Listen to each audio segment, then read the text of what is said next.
अस्सलाम वालेकुम व्यूअर्स। तो कैसे हैं आप सब? उम्मीद करती हूँ कि आप सब खैर खैरियत से होंगे, खुशबाश होंगे। तो व्यूअर्स से आज कल ये जो है एक ख़बर बहुत ही वायरल हो रही है सोशल मीडिया के ऊपर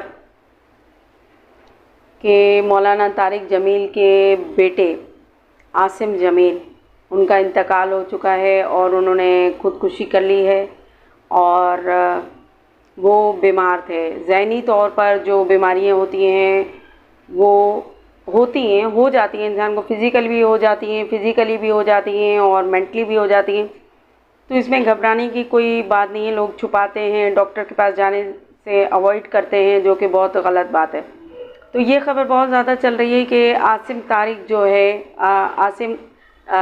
आसिम तारिक जमील जो है वो अपनी बीमारी डिप्रेशन की वजह से बहुत ज़्यादा परेशान थे और वो बिल्कुल परेशान थे और अपनी बीमारी से बिल्कुल तंग आए हुए थे। तो इस वजह से उन्होंने जो है बहुत दफ़ा ये अपने कज़न्स से, दोस्तों से ये बात बोली कि मैं अपनी बीमारी से बिल्कुल थक गया हूँ और तंग आ चुका हूँ। तो उसने ये इंसिडेंट, हकीकत जो फैक्ट है वो ये है कि वो घर में जैसे रोज़मर्रा की ज़िंदगी में होते अकेले थे और वो उनका जो घर है उसके अंदर गार्ड भी मौजूद था। तो उसके पास जैसे गन थी तो वो गन उससे लेकर और उसने अपने सीने पर जो है वो गोली चलाकर ख़ुद को ख़त्म कर डाला।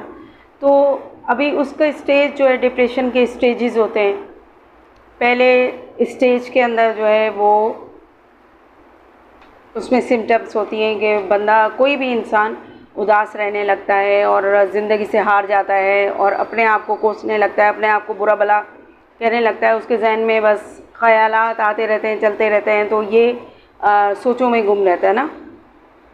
और भरी महफिल में भी हो तो वो हंसता है, बोलता है नॉर्मली ना, दिखाता है कि मैं बहुत खुश हूँ और नॉर्मल हूँ, लेकिन ऐसा होता नहीं है। डिप्रेशन के अंदर यही होता है कि इंसान अंदर से ही वो खालीपन जो है वो आ जाता है इंसान के अंदर ना। और जहन में जो है ख़यालात चलते रहते हैं और जहन कमज़ोर होता रहता है, ज़हनी तौर पर इंसान कमज़ोर होता रहता है, नींद पूरी नहीं होती है।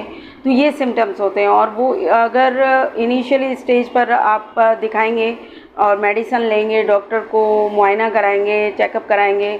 हमारे यहाँ माशरे में ज़हनी जो बीमारी और अमराज होते हैं, लोग जाते हुए कतराते हैं, डॉक्टर्स के पास जाते हुए कतराते हैं, अपनी बीमारी को डिस्कस करते हुए जो है वो कतराते हैं, वो अवॉइड करते हैं लोगों से, एक दूसरे से अपनी ज़हनी कंडीशन के बारे में लोग बताने से गुरेज करते हैं, डरते हैं और छुपाते हैं, शर्म महसूस करते हैं, जो कि गलत है। क्योंकि ये भी एक पार्ट ऑफ ह्यूमन बॉडी है दिमाग, और उसका इलाज कराना कोई शर्मिंदगी की बात नहीं है, कोई कॉम्प्लेक्स की बात नहीं है। लोग जाते हुए कतराते हैं और अवॉइड करते हैं, जिसकी वजह से ये डिप्रेशन का मर्ज़ जो है वो बढ़ता रहता है और दिमागी खुलिये इसमें जो है वो डैमेज होते हैं और इंसान इस कदर मायूस और ख़ुद से परेशान हो जाता है कि वो ख़ुदकुशी के ख़यालात आने व्यूअर्स। तो ये बीमारी जो है बहुत ज़्यादा शिद्दत इख्तियार कर लेती है अगर वक्त पे इसका जो है वो ट्रीटमेंट ना लिया जाए। तो ये बहुत ही ख़तरनाक बीमारी है और कॉमन है, यानी कि हर इंसान में डिप्रेशन ज़रूर होता है, चाहे वो 1 मिनट के लिए हो, 2 दिन के लिए हो, किसी भी परेशानी, किसी भी सदमे या फिर किसी भी तरह की या फिर जो भी सिम्टम्स होते हैं वो यही होते हैं कि इंसान बहुत ज़्यादा उदास रहने और अकेला समझता है अपने आप को और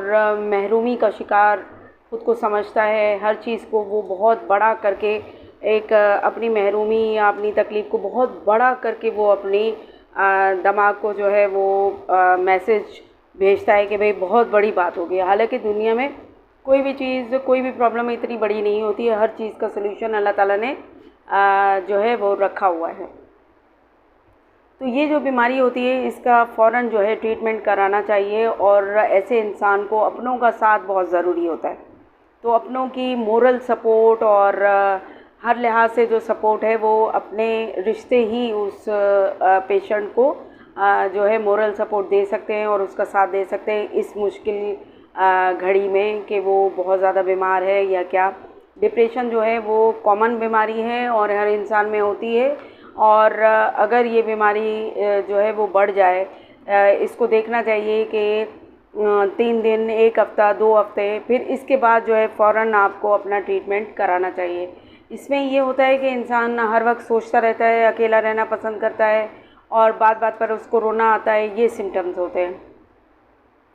और वो इस कदर अपनी ज़िंदगी से परेशान होता है कि वो मरने के ख़यालात आते हैं, वो ख़ुदकुशी के बारे में सोचने लगता है, ख़ुदकुशी के बारे में बातें करने लगता है और कहता है कि मैं मर जाऊंगा। तो ये इस तरह की बातें जो है उसकी ज़बान से पेशेंट की निकलती है। असल में ये होता है कि जो खुलिये होते हैं, जो सेल्स होते हैं दिमाग के अंदर, वो कमज़ोर हो रहे होते हैं। तो उसका ट्रीटमेंट जो है वो दवाओं से पॉसिबल है।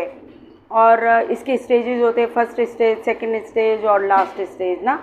तो लास्ट स्टेज तक पहुंचने से पहले ही अपने आप को ट्रीटमेंट जो है देना चाहिए। कोई भी बीमार हो, आपका बहन, भाई या फिर कोई भी रिलेटिव वगैरह, तो उसको ट्रीटमेंट की ज़रूरत होती है, ठीक है। और उसको जो है अपने रिश्तों से अटैचमेंट की ज़रूरत होती है। इखलाकी लिहाज से भी आप अपनों को जो है मोरल सपोर्ट करें, तभी बीमारी जो है वो दूर हो सकती है। और जो आसिम जमील था, उसकी लास्ट स्टेज चल रही थी और 13 साल से वो एक डिप्रेशन की बीमारी में मुब्तला था। तो इसमें जो है अवेयरनेस के लिए इंसान को मोटिवेट भी करना पड़ता है। ये नहीं कि भाई दवाओं से ट्रीटमेंट होता है, नहीं, बल्कि उसको होप्स दिलानी पड़ती हैं, उम्मीद ख़त्म हो जाती है ऐसे इंसान की और उसको होप्स दिलानी पड़ती हैं, उसको ज़िंदगी में वापस लाना पड़ता है। और जिस तरह से उसने अंदर ही अंदर एक किनारा कशी इख्तियार की होती है, उसको वापस दुनिया में मतलब लेकर आना पड़ता है और उसे होप्स दिलानी पड़ती हैं ऐसे पेशेंट्स को ना। और ये जो पेशेंट होते हैं, इनको अकेला नहीं छोड़ना चाहिए। और ये जो मतलब स्टेज, आखिरी स्टेज जो होता है, उसमें शॉक्स दिए जाते हैं ना। तो इसीलिए आप को जो है अवेयरनेस की ज़रूरत होती है हर इंसान को। और दुनिया में शर्मिंदगी महसूस नहीं करनी चाहिए। अगर दिमागी कोई भी मसला हो नफ्सियाती लिहाज से, तो फ़ौरन डॉक्टर को दिखाना चाहिए। जिस तरह फिज़िकली हमारे पार्ट्स ऑफ बॉडी, हार्ट है, दिल है, फेफड़े हैं और लंग्स हैं, जिस तरह खांसी हो जाती है, ये सारे पार्ट्स ऑफ बॉडी हैं जो अफेक्ट होते हैं, जिनमें जो कोई भी बीमारी होती है। नज़ला भी एक बीमारी है, नज़ले से लेकर और तमाम बीमारियाँ भी मतलब पार्ट्स ऑफ बॉडी के रेलिवेंट होते हैं। इसी तरीके से नफ्सियाती बीमारियाँ होती हैं, जस्ट लाइक ये कॉमन बीमारी है डिप्रेशन, तो ये भी एक दिमागी बीमारी होती है। तो इसको भी शर्मिंदगी का बाइस मत समझें और ऐसे मरीज़ों को बोझ मत समझें, उनको ज़िंदगी की तरफ मोटिवेट करें। और एक तो ये हल होता है और दूसरा ये कि इंसान अपने ऊपर ख़ुद प्रैक्टिस करे, इंसान अपने आप को खुद समझाए। सबसे बड़ा डॉक्टर और सबसे बड़ा टीचर इंसान खुद अपने आप का होता है।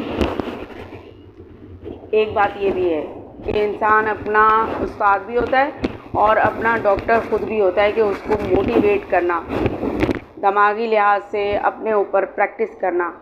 और ये बात होती है कि अल्लाह ताला से अटैचमेंट।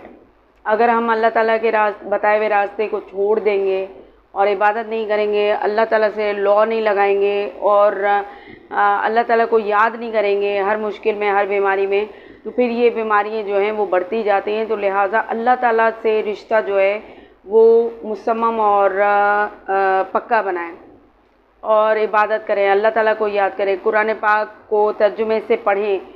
और मायूसी कुफ्र है, हमारे इस्लाम के अंदर मायूसी कुफ्र है और ख़ुदकुशी से अल्लाह ताला ने मना फरमाया है। तो इसीलिए अपने इर्द गिर्द के लोगों को आप अवेयरनेस दें, आप मोटिवेट करें, आप अच्छी बात बोलें। गैदरिंग में बैठते हैं तो अच्छा बोलें और जो इस्लाम हमें दर्स देता है उसके बारे में मोटिवेट करें, उसके बारे में बताएं। तो अल्लाह ताला से जो दुआ मांगी जाए कि अल्लाह ताला बीमारी की शिद्दत को ख़त्म करे और आपको शिफ़ा हो, क्योंकि शाफ़ी तो अल्लाह ताला है, हुक्म अल्लाह का ही होता है। किसी भी बीमारी में शिफ़ा देने में अल्लाह ताला का ही हुक्म होता है। तो अल्लाह ताला से बीमारी को दूर करने की दुआएं करें, हर मुश्किलात को दूर करने की दुआएं करें। तो अल्लाह ताला से जो रब्त है और जो राब्ता है ना, वो आप मजबूत करें, तो ही सारी परेशानियाँ, तो ही ये डिप्रेशन वगैरह सब ख़त्म हो जाएगा। तो मेरा कहना यही है कि अगर कोई भी दिमागी नफ्सियाती बीमारी हो तो उसे छुपाएं नहीं, उसको शर्मिंदगी महसूस मत करें, उससे नेग्लिजेंस मत करें कि भाई डॉक्टर को नहीं दिखाना, बल्कि आप डॉक्टर के पास जाएं, उनसे अपना मसला डिस्कस करें, अपना ट्रीटमेंट कराएं, यही एक हल है।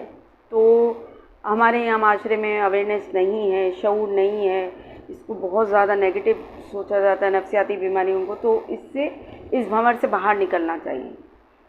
मेरी रिक्वेस्ट यही है कि मेरी वीडियोज़ को आप देखते रहें, इंफॉर्मेशन के हवाले से और ट्रेंडिंग के हवाले से, जो ट्रेंड है न्यूज़ वगैरह हर लिहाज से मैं वीडियोज़ जो है बनाती हूँ और शेयर करती हूँ आपके साथ। तो आप ज़रूर प्लीज़ मेरे मतलब कमेंट बॉक्स में ज़रूर आप अपनी राय का इज़हार करेंगे, आप किस तरह की वीडियोज़ चाहते हैं कि मैं बनाऊँ, किस इश्यूज़ के बारे में, किस प्रॉब्लम के बारे में।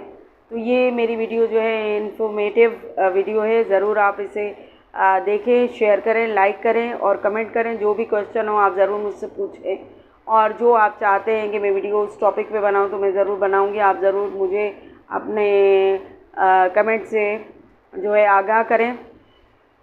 और मेरी जो चैनल है, मेरा चैनल है, आप उसे ज़रूर सब्सक्राइब करें और देखते रहें मेरे चैनल को और मेरी वीडियोस को, और अपनी आरा से ज़रूर आगाह करते रहें। Thank you very much for watching my channel and my videos. Thank you.